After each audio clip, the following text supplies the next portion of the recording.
Mesdames, mesdemoiselles, messieurs, bienvenue dans ce petit tutoriel qui vous expliquera vite fait comment je DPS en décassant. Je dis bien je parce que forcément on a tous un peu notre personnalité dans notre jeu. Donc le cycle DPS, non on va pas commencer par le cycle, le DPS du DK est en priorité... dépend prioritairement de son toucher, évidemment. Est-ce que si t'as pas le toucher, tu touches pas. Si tu touches pas, tu fais pas de dégâts. Donc simplement, voilà, 7%, c'est largement correct. 7% de toucher pour un cac. Il n'en faut pas plus. Encore moins sur Ivalol. Ensuite vient l'expertise. Hein. Donc le cap expertise étant de 6%, ou 24 ou 26. Apparemment sur Rivalis on peut tricher un peu et descendre un petit peu plus bas. Donc je me permets, et il est vrai que je me fais pas souvent esquiver voire parer, donc c'est correct. Alors ensuite, l'aspect DPS du décassant, à partir d'un certain niveau de stuff, vous verrez, voilà, 4T10, c'est déjà un bon niveau de stuff, je l'avoue, mais voilà, il faut savoir que cet aspect dépend de sa pénétration d'armure. Donc c'est-à-dire du pourcentage d'armure ignoré lorsque vous frappez.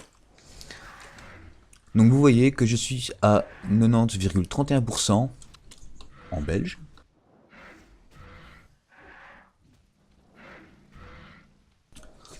Ou 90,31%. Alors, pourquoi je ne suis pas à 100%? C'est très simple. Vous avez dans vos points de talent,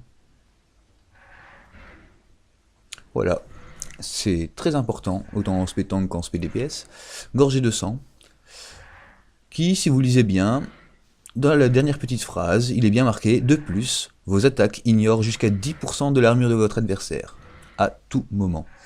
Donc, ben voilà, les 10% pour arriver au 100% d'ignore armure sont là. Donc le cap à atteindre, voilà, le cap à atteindre est de 90%, ou bien 1250, 60, je fais pas le calcul, débrouillez-vous.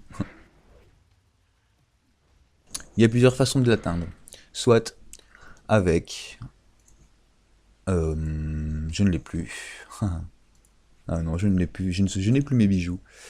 Donc il y a le bijou Arpen de DC 5NM, qui donne 84 d'Arpen constamment, et il y a le Scorpion incrusté d'aiguille, qui vient de la Forge des âmes dernier boss, que je vous conseille vivement si vous commencez la DPS 100, qui va vous donner, qui quand il procra, vous donnera, si je me rappelle bien, une histoire comme 650 de pénétration d'armure.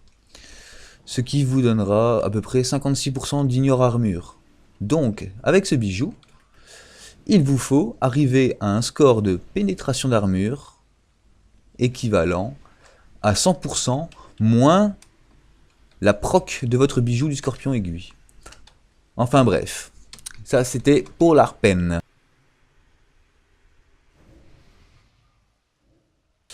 Arpen, toucher, expertise, donc voilà, j'en suis venu aux principales choses qu'il faut avoir. Maintenant, il faut ne jamais oublier forcément de refresh son petit corps de l'hiver. On a des CD à faire tourner, on les fait tourner. On peut créer des petites macros pour faire des open de malade. Donc je vais vous montrer le DPS. Suivez bien. Alors ici j'ai un toucher de glace, frappe de peste, pestilence, frappe au cœur, frappe de mort. Ça va être en gros les 5 sorts les plus utilisés pendant votre combat, avec votre voile mortel, très important. Et d'ailleurs, je dirais même plus, pestilence, frappe au cœur et frappe de mort seront d'ailleurs les 3 sorts les plus fréquemment utilisés avec le voile mortel. Ou le gel de l'esprit si besoin, ou la strangulation si besoin, le grappin, enfin tout dépend des circonstances du moment. Alors, je commence mon combat simplement avec, quand j'arrive sur le boss ou sur le mob en courant à distance, je peux déjà taper mon toucher de glace. Hop, toucher de glace, j'arrive au cac, je tape ma frappe de peste et je commence à DPS. Regardez ça. Alors, admettons, voilà, le boss est à distance. DBM pool, 3, 2, 1, c'est parti. Je suis à distance, je lance mon toucher de glace, comme ça j'arrive au cac que je peux lancer ma frappe de peste et je commence directement avec ma frappe au cœur. Une fois, deux fois, frappe de mort. Une fois, deux fois, voile mortelle, j'attends, frappe de mort, frappe au cœur, frappe au cœur. Alors, toujours important de regarder combien de temps il reste sur vos maladies, sur votre cible, parce que juste avant la fin, il faut essayer le refresh. Et pour refresh, vous avez besoin d'une rune de la mort, ou une rune de sang. Voile mortelle, donc quand vos runes sont en cours de recharge. Voilà, je peux encore en claquer un. Avant de pestilence, parfait, c'est tout juste. Voile mortelle. Hop là, et je recommence. Voilà, donc tant que j'ai des runes de la mort ou des runes de sang, je vais frapper avec ma frappe au cœur. Hop là, et puis je refresh. Donc il arrive un moment, des fois, comme maintenant, vous avez vu, où toutes mes runes sont en cours de recharge.